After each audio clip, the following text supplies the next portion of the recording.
Pour l'heure, nous partons du côté de la Côte d'Ivoire pour joindre Maître Drissa Traoré. Il est le secrétaire général de la FIDH. Il est en direct. Bonjour, Maître Drissa Traoré. Bienvenue. Bonjour monsieur. Bienvenue sur Film Guinée et merci d'avoir accepté notre invitation. Nous posions cette question depuis ce matin. Dans quel état d'esprit, vous, partie prenante au procès du massacre du 28 septembre, dans quel état d'esprit vous reprenez les audiences ce lundi, 10 jours après la tentative d'évasion de 4 célèbres accusés dans les événements du 28 septembre? Il faut dire que nous sommes heureux que le procès, les audiences reprennent, mais en même temps, nous sommes inquiets. Nous sommes heureux que le procès se reprenne parce que, évidemment, ce procès qui est emblématique, qui est important pour nous, doit aller jusqu'à son terme, quelles que soient les vicissitudes qu'on peut connaître. Cependant, nous sommes inquiets parce que ce qui s'est passé à la maison centrale de Conakry montre que, également, aussi bien les parties civiles, personnes individuelles que les avocats des parties civiles et même peut-être des avocats de la défense et du parquet, nous ne sommes pas en sécurité.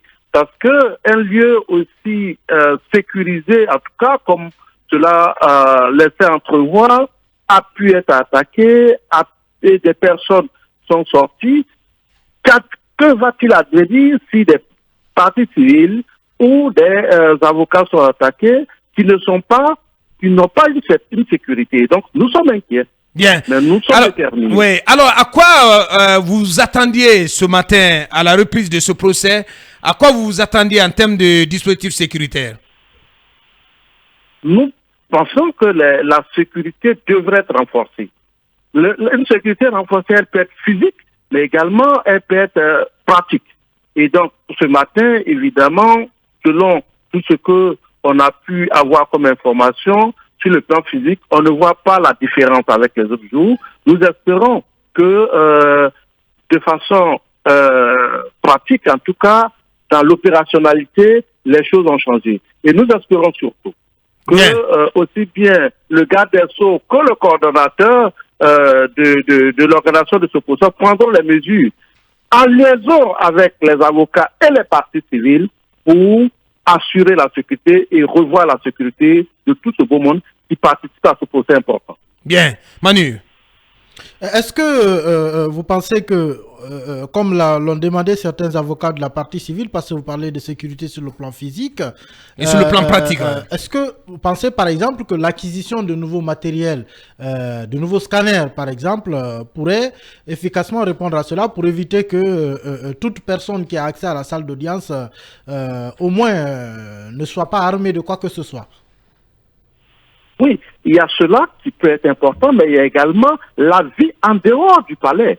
Parce que ça, le scanner et autres, ça sera la vie des avocats, la vie des témoins, la vie des victimes à l'intérieur du palais de justice. Mais en dehors, lorsque le procès finit, lorsque les audiences finissent, que les avocats, que les parties civiles rejoignent leur domicile, également, c'est là où il y a une plus grande insécurité. Donc nous pensons, et c'est cela que nous disons, il est important qu'en liaison avec le garde des Sceaux, ministre de la Justice et des Droits de l'Homme, et le coordonnateur et l'ensemble des parties prenantes, qu'une réflexion soit menée le plus rapidement possible pour identifier les points nécessaires et déterminer les mesures à prendre pour que chacun puisse se sentir en sécurité et pour participer de façon sereine à ce procès si important. Bien. Je posais cette autre question ce matin avant de passer la parole aux autres.